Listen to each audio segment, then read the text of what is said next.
good evening and a big hello to everybody who's logged in saying hello to us. And as you come in, Shubham is going to watch who's coming in and say hello. And we are delighted here to welcome all of you to a webinar about student concerns that you have about study abroad. Now, the world in which we live today has not been great. We in India, outside of our rooms and homes, are also witnessing difficult times. We are mindful of that. We are aware, and there is a somber mood, and all of you must have also experienced things which have not been happy and wonderful. Within this, we know that student anxieties would also be very high for all of you, especially those who are at the cusp, leaving school for college, or leaving college for a further degree.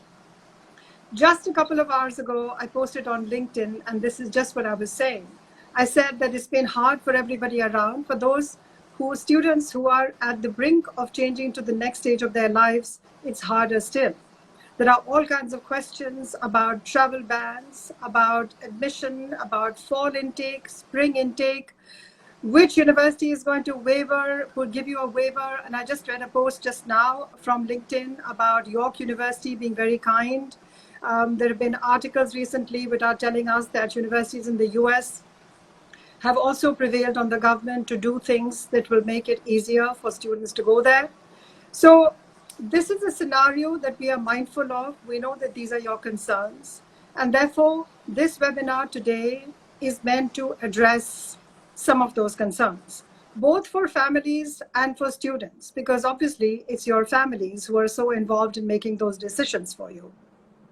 I want to say that we are actually addressing concerns here, not just of people who are going in 2021 or 22, but also those who are thinking about study abroad.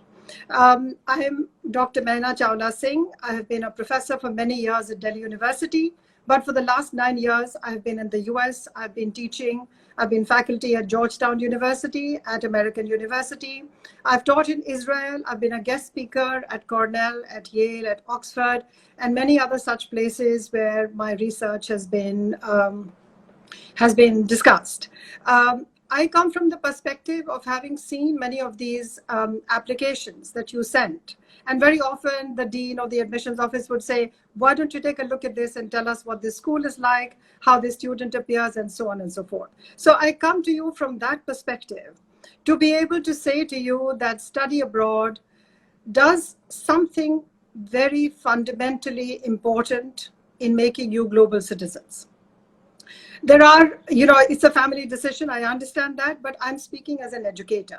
And I want to say that the exposure that you get, both intellectually, culturally, and globally, is something that stands you in very good stead. How does anybody distinguish between one degree and another? You need to have an edge. So for that edge, you need to be accepted at a first-rate university. There are several things that go into that acceptance, and all of you who logged in obviously know that. And that's where counseling comes in, which is why we are doing this here. Leverage Edu is hosting this. Leverage Edu is a full stack organization that helps and has supported thousands of students to be able to go to their dream universities. With me today, I have Shubham, who has been for a long time with Leverage Edu and has a much deeper sense of what happens in the counseling space. The counseling space is your final grooming, your final shaping of the application that sees you through to the point of the acceptance at the university and helping you to make decisions between the options that you have. I want to invite Shubham now. Shubham, could you please give us a sense of what have been the most important questions that students have sent to you in the last 1 year? Because this has been a year like no other. And it looks like 2021 is also challenging. So over to you. And if you will walk us through 5 of the most important questions that have come your way and address a couple of them. And for those who are watching, I want to urge you that if some aspect of what you're thinking about is not addressed, this is your time to ask us. Over to Shubham. Hi, Mehna. Thanks for the introduction. We know that it has been difficult times for for 1.5 years now. But again, this has not stopped for students to apply for their universities abroad and get a chance to study at those prestigious uh, colleges, visit the campuses, study from the best possible professors. So if I talk about, I've been counseling students for a very long time now. I interact with tens of students on a daily basis. The most important questions that are recurring with this situation currently are with respect to how does travel restrictions going to play out, whether I'd be able to fly out to those countries, whether I'd be able to study at that particular campuses or not. Another a very important question that I come across is that how does this pandemic gonna impact the job prospects after I have graduated from the particular university that I'm targeting. Apart from that, there are more questions on the lines of admission chances. There are questions on the lines of some universities are basically turning their courses online and not inviting the students on campus. So what are the kind of options should I look at? Should I only look at online courses? There are some universities which are coming up with hybrid courses. And the last but not the least very important question is which country to choose from amongst so many options which students have these days, be it US, UK, Canada, Australia, etc. Some of these questions are interlinked, and I'll try to maybe take up two very frequent questions that we have, and then we'll leave the rest up to the audience. I think we already have one question by Abhishek in the section. I'll just complete the two questions that I have, and then we'll move on to Abhishek. Yes, absolutely. Thank you. Yes, go ahead. One of the most important questions that we are currently getting is with respect to the travel restrictions. Whether I'm applying for September 21 or 22, the question is whether I'd be able to fly out to that university to study, in the respective university or not. So the answer is the countries are very accommodating. They want students to come to their campuses. So again, there are two institutions to play a role here. One is the university. Second is the government of that particular country. So if I talk about countries like UK is fully equipped to handle the incoming students. They're also even planning to vaccinate every student who's going to come in to that particular university to that particular country to study, so that they can have a very safe environment. They can actually go to the campuses, attend physical classes, so forth and so on. If I talk about US has a travel ban in place, but the good thing to know about that is all the incoming international students have been exempted from that. So it means that universities are, of the opinion that students are a very integral component to support their corporate infrastructure, wherein students who are going to come in, study, and then move on to respective jobs. So they do not want that flow to stop. For that particular country. So again, with respect to travel restrictions, I don't think so that should be very big of a factor. We are yet to hear from certain countries like New Zealand or Australia, but again, I'm sure within a month or two, we would soon have a better answers from them as well. Apart from that, one more question that we regular get is how are my admission chances gonna be impacted? So with respect to the admissions processes, they more or less remains the same. In some cases, even more relaxed than before, because we know that due to the ongoing lockdowns, due to the current situation, most of the students have some of them have not been able to take their exams. Some of the results are due. They have not been able to take exams like GMAT, GRE, IELTS, or TOEFL. So universities are rolling out conditional offers. So even if you do not have the test, you can apply for that particular university, get that conditional offer at hand, fulfill the conditions later on once the lockdown eases out, and you can start off with your education at that respective university by this fall or next fall, whatever you're planning. So I think we have a few questions. So Abhishek has a question with respect to that. He would like to understand which foreign university offers executive MBA without entrance exam with 8 years of work experience. So Abhishek, to answer that question, there are a lot of countries which are offering MBA programs, executive MBA programs without any entrance exam. So the primary one being UK if you're planning to study in an English speaking country which has decent job prospects as well. So Abhishek, what you can do is maybe if you can drop in your number on leverageedu.com, you'll definitely get a call from one of the experts. But I think there are certain universities like University of Essex, there are universities like University of Liverpool, wherein you have both the options. You can even go for a full-time MBA program or even an executive MBA program, with 8 years of work experience without appearing for an entrance test. Though in some cases you may be required to take IELTS exam, IELTS or TOEFL or Duolingo, whatever you prefer, but that's a basic requirement, and we can also help you with preparation for that particular exam as well. Shubham, Apart from, if I can interrupt you for a second, as soon as you finish answering this question, I want to give you a moment to look at the other questions, and I would like to come in. Can we do that? Sure. Okay. So is Abhishek's question answered? Yes. Okay, excellent. So I'd like you to take a look at the questions so that we can look at them systematically. Meanwhile, I want to come in and pick up on a couple of things that Shubham has just said. I've been tracking the newspaper articles that have come out recently, and for all students and families, I would urge you to keep track of that as well, because the relaxation on the travel to the US, for example, is an article that came out on the 2nd of May. So I'd like you to keep track of that as a family, because when you are, I'm sure these are dinner table conversations, and when you have taken a look at some of these things, then speaking to a counselor makes it that much more fruitful, because you're able to say, all right, now how do you weigh in on this that we have seen? How do you understand the immigration policy? So another very interesting thing that Shubham mentioned that I'd like to highlight is that the ability to travel, or the facility to travel at this point, is a combination of two things. It's the policy of the country about people coming in and foreign travel, and it's the policy of the university. The two are not the same things. Okay? Universities do want foreign students to come.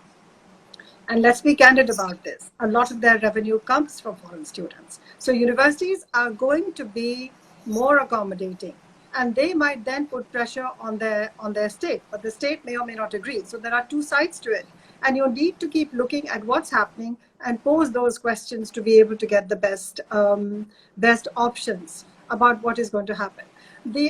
I just want to highlight another thing.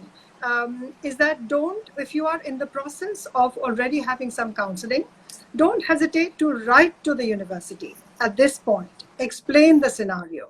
And I'll give it over to Shubham, and I'll come back with an example about how somebody approached their school yesterday. Go ahead, Shubham. Okay. So if I come on to the next question, I think Brijesh has one that he's a final year student. I want to pursue MBA in my, as a postgrad. So, Brijesh, there are a lot of countries which are accepting students, without any work experience. I believe that you plan to go for your MBA just after your graduation. So, you might be able to find certain universities in Canada, certain universities in UK, which can, assist you with that. Apart from that, there is another specialized program that you can consider doing, which is known as Masters in Management, which is like a freshers MBA. Generally, MBA program requires at least 2 to 3 years of work experience. So it might not be very feasible for you to look at those programs, because you wouldn't be fulfilling the minimum eligibility criteria. So you can look at certain options. Again, universities are something that we can discuss upon depending on what are the kind of post MBA jobs that you want to do, so that we can help you find a specialized program. But again, yes, you can do that. You will have to just take an exam, an English proficiency exam, or you can look at applying for, maybe take a GMAT GRE exam to apply for certain good. You can look at applying for a good Masters in Management program as well. So I see a question here which says, can I do a Masters in Information Systems after doing BBA? So give us a quick reply, and I'll go on to the students who's asking about LLM. Okay, so yes, ideally there's, if you are applying at an international level, you can definitely go for information systems, but ideally some background with respect to the particular subjects that you want to go for would be preferred. Okay, I want to respond to a question we have from Kerala. Hello out there. I hope you're doing well. So I want to say this is a student who's doing LLB and is thinking of LLM and wants to know what might be the best universities and how to get on and apply. I'm going to give you a very quick reply on the basis of many students that I have known who have gone from Indian law schools to do LLM abroad. That's a one-year program. I want to say that most of them do go with some work experience. And to do an LLM, like a business degree, they really appreciate work experience, but you should really hook up with one of our counselors and be able to get a longer session or write to us. So let me quickly look at another question. And Shubham, why don't you go ahead and do that too? Sure. So I think we have we have one question from Manish, which is which country you can suggest me for PG in hospitality with experience. So Manish, the answer lies that whenever we are looking at any particular country, we need to understand how the industry is going to work out. What are the kind of job prospects are going to be there for you, so that you can actually earn a decent living for yourself. So currently, as you may know, as you are coming from a travel industry, that more than 60% of overall travel industry is based out of Europe. So if you are looking at certain options in UK or other European countries like France, Switzerland, they have some amazing hospitality schools there that can provide you with good studies. Apart from that, you will definitely have more options to go there and find work. You would find more, let's say, um, hotels to work with. You would find more agencies to work with. You would find more top companies to work for who are in this particular industry, per se. Right. Shubham, I'll come in with this and add something here while you look at the next two questions. So I want to say something about the hospitality industry, especially related to Europe. I have lived in France and have a pretty good exposure to the luxury branding industry and so on there, and hospitality. So I just want to say that when you're thinking of Europe, you also need to consider the issue of language. If you are going to be in an industry which is client oriented, you need to be prepared to not only know a language but to know it well, so that your establishment is able to help you with that. You also need to figure out how good they are about giving you long-term visas to stay. It shouldn't be that you specialize in a particular country and you get a job and then you find that it's really hard to stay on. So I think those are exactly the sorts of questions that need some expert advice and counseling, which we are happy to provide for you if you will reach out to us. Shubham, next question. Yeah, so I think we have a question for how is UK for settling after post graduation, keeping in mind the visa restrictions and immigration. So I think the name is Devilin.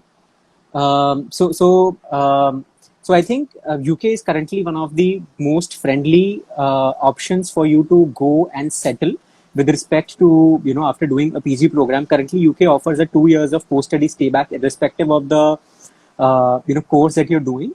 So if you're going for a 1 year program, you have definitely, a 2 years of post-study stay back. Apart from that, UK has a, points-based system with which you can, apply for a 3 years of extension. So, and post 5 years of your stay in UK, you can also apply for a permanent residency. So I think UK is currently offering very good options, and it's going to be one of the most promising countries, after Canada and Australia with respect to immigration options. So I see that a lot of questions are about MBA programs with, the usual nitty-gritty, can I go there without experience and so on and so forth. So we won't answer every one of those for MBA, because if you'd like to just leave those questions, and we'll try and take other questions that are also going a little bit outside.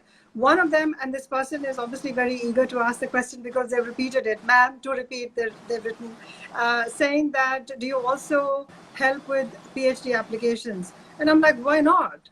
Okay, so to begin with, I've supervised many students and looked at their applications and so on.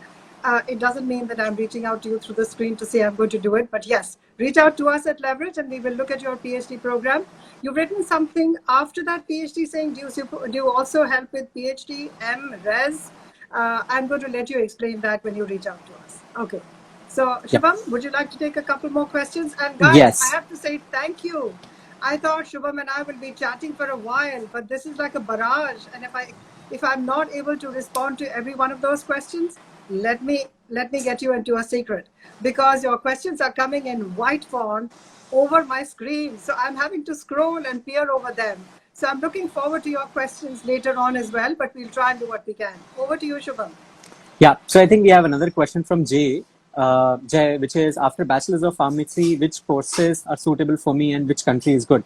So I think, Jay, with respect to country, every country provides decent opportunities for your, masters. There are a lot of different options that you can look for in your, PG program, which can be, either on the lines of pharmaceutical management, that can be in the lines of drugstore management, pharmaceutical chemistry, clinical research, clinical trial management. So possibilities are endless, and whatever country you look forward to go in, you would find enough and more opportunities with respect to pursuing a particular course which can help you with a career in that particular field.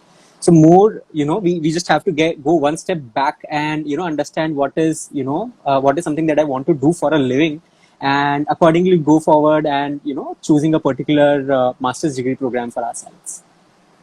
Okay, I have a question here from Sardar Sahib Jeet Singh. He says, do I need GMAT for MIM in Canada?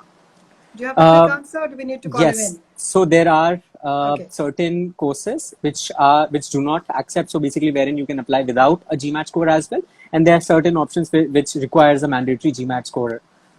So again, the best would be to reach out to us. We'd be happy to evaluate your profile. We'd be happy to understand what is the kind of experience you have, what's your GPA, and accordingly suggest you options, because some universities also offer waivers. So do call us. We'll help you with that.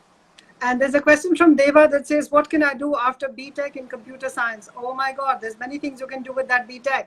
Deva, so reach out to us. I don't have one word for you, but there are lots of things you can do with that. And you know that there are going to be a lot of jobs in tech, the way things are going. We're all working much more from the screen than we are in person. So that's one area that's going to grow. Aman has a question. Any suggestion for masters in event management?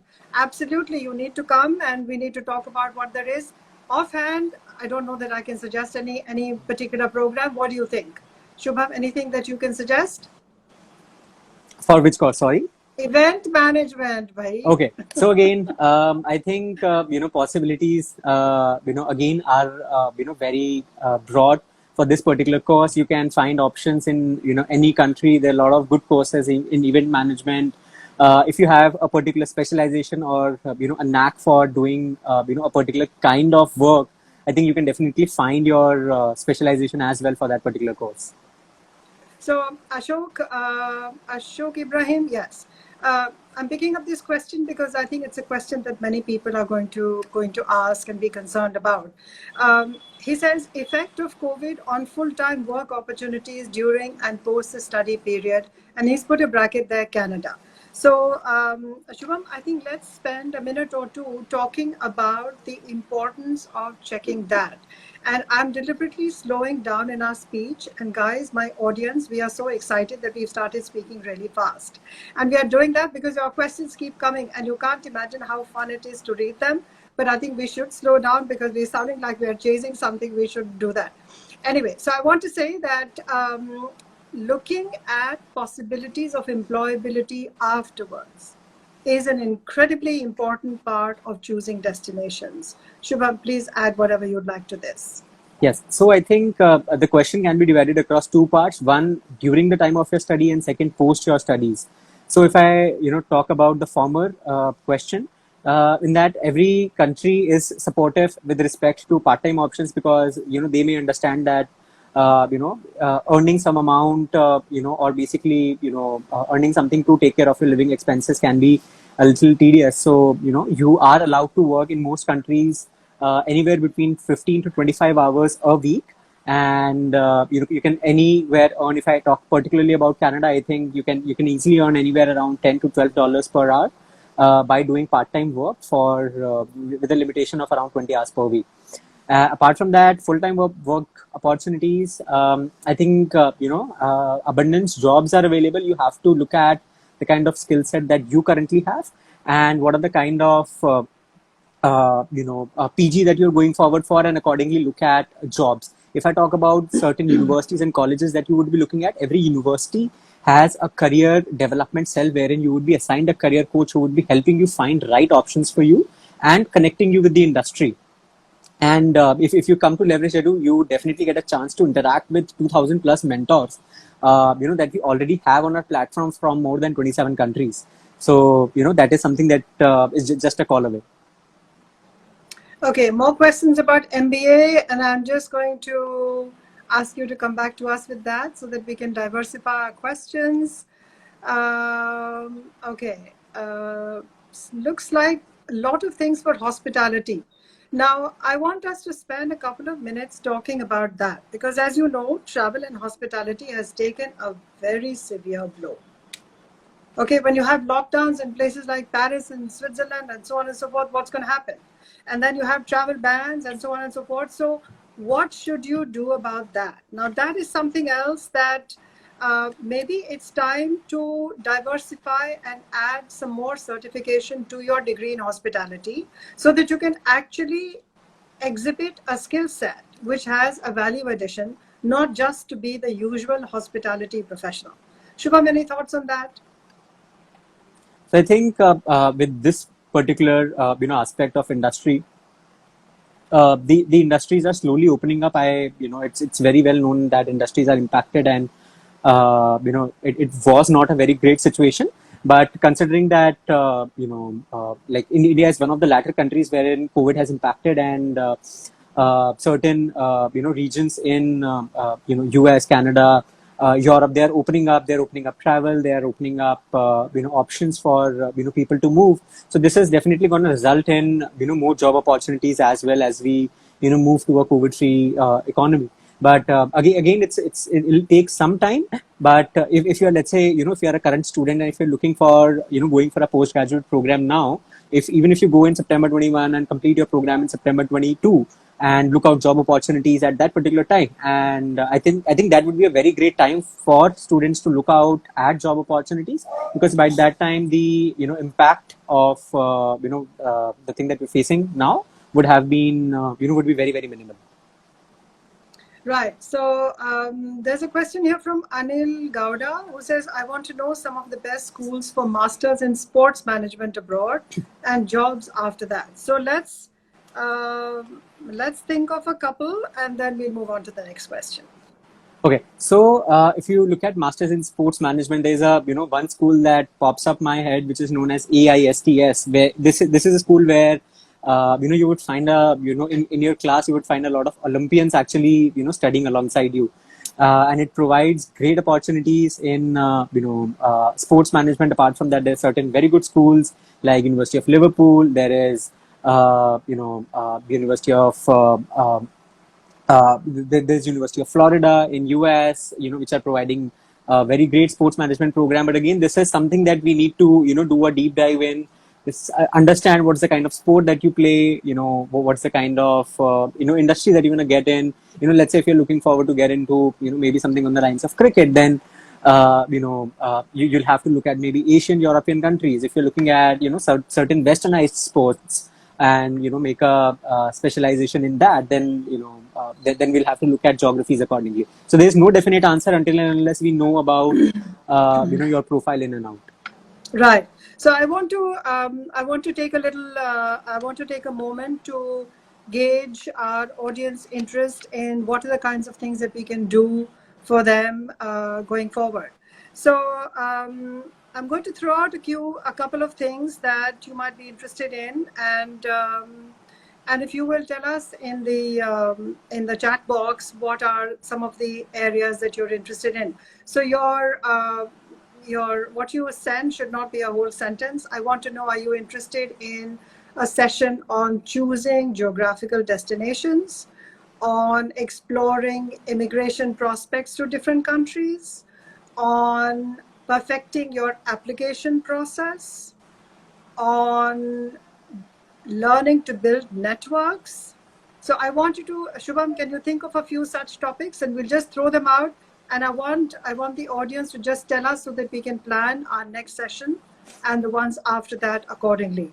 Because guys, the audience, we are here to stay. We are going to be saying hello to you with all these things a few times more at least. So Shubham, a couple of more topics that are that we Yeah. can throw out. So I think we would want to understand, if you want a webinar on particular country, if you want to, let's say, do a webinar particularly on UK, a webinar particularly on Canada, or, something like that, or, go into one level deeper, do a webinar on maybe career prospects after BTech, career prospects, after BBA, or, something on those lines which students are a little confused about. Right. So we are getting some responses here. Is there a way of saving that, or do I have to memorize it? So it's I think we'd perfecting be the reaching out to application. all the students who are commenting. Sorry. So maybe we can ask people to just send us a note. Yes, DM us. We'd be happy to Okay, reply. just go ahead and do that, guys. Whoever is giving us these suggestions, because then we'll be able to address what you're most interested in at this point in time. So I can see application process. I can see immigration policies. Any other aspects someone is talking about? Is IELTS exam possible online? Okay, so you might want to discuss the importance or the value of online degrees. Is that something that interests people? Would you like to have a session on that? Please let us know, DM us on that. And this has been very brisk. We have another few minutes.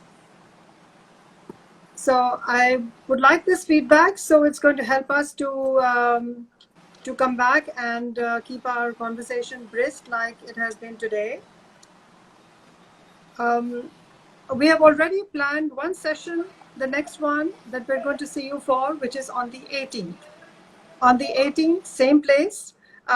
Possibly change in time, but we'll send out information on that. So look out for the information, and we, on the basis of the questions that have come up, we have chosen to do a session on choosing destinations 2021-22. So which are the destinations that are the most student friendly at the moment, visa friendly, travel friendly, living friendly?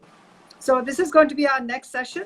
And if you have questions about a particular destination, you need to tell us. If you're looking at something in Australia, in Queensland, if you're looking at a hospitality program in Switzerland, whatever else, you need to tell us. Okay, Shubham, what do we have here that's brewing? Product management, Canada, MBA in product, admissions in Canada. Okay, so Canada is one destination that people want to hear about. Where is MBA in? Oh, that's a peculiarly spent word. Oh, product management. Okay. I think I was looking at more generic topics for next time, which is like application process, like online degrees, certifications. Should you get one in the next year or so before you can go out? Immigration processes, travel issues, current developments in study abroad. So DM us on that one. Shubham, if you will reflect on just one or two striking examples in the last few days that have come up with students who are trying to process their papers at the moment. Anything you can think of? I think students are very optimistic. The ones that we are interacting with, we have I think around 600 students started their application process with us, just in the month of April. So, we have a very promising bunch of students who are applying for universities abroad. The one thing that, is very common is that, all of them have an eagerness to do something great in their life. So, I think that is something that we can look at. Apart from that, whatever problems they have, we have, 200 plus member team to, solve it out for, each and every student. Shubham, give us some numbers about how old Leverage Edu is, how many students have been serviced, which are the destinations they've been to, whatever numbers you have. Tell us. So, Leverage Edu, is around 3 years old organization, wherein, we have been helping students to apply for their, universities abroad. We have, helped students to get into, I believe, more than 15 or 20 different countries, and counseled over, 10,000 plus students. Wow. So, as an academic and educator, I want to say to you that you should read the testimonials on the website. That's interesting. Okay, I didn't make the website. I'm looking at it as an educator, as a professor, and I would like you to check out those because these are your peers, and you should see what they have to say. Some more questions here. I notice just before we wind down. Connect with others. She's repeating some question and saying, please connect or please answer. Oh, I think we've lost your question. Connect with others. Others, I would like to say connect with us. I seem to have lost your question in this scrolling. Just DM us others. Will give you a call to answer all your queries. Okay. So once again, I want to say that your feedback is important, and we will be back next week with anything else that you would like us to talk about. But we are speaking about study abroad in 21-22, choosing destinations on the 18th. You can reach us at multiple ways, and Shubham, tell us which are the ways that students can reach us, or families. If families need to discuss, we are here. So I think you guys can just go to www.leverageedu.com and submit your query to us, DM us, call us on our number, which you can find on our website, or just type Leverage Edu. You will find that number on Google. It is for your reference. If somebody wanna note it out, it's 1800-572-000. You can also 1800-572-000. I'll also, I think, drop it into the comments. You can just call us, and we'll be happy to answer all your calls.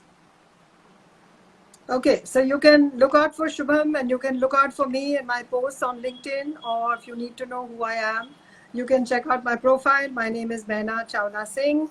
As I said, I'm an academic. Shubham is somebody who works with the everyday stuff at Leverage Edu, and we are both very proud to host this for you. One last word to say, please do take care of yourselves. This virus is getting to us at all age levels. So don't be careless about anything. Families need to take care, individuals need to take care. And if you are a student who's listening to me, I want to say you have so much ahead of you. So don't be careless, and hopefully everything will go well. So on that note, Shubham, I will say bye-bye, and I will let you say bye-bye, and we look forward to seeing everybody again. It was a pleasure hosting all of you. Would look forward to answer all your comments that we have. Do reach out to us. Thanks. Bye-bye. Be safe. Take care.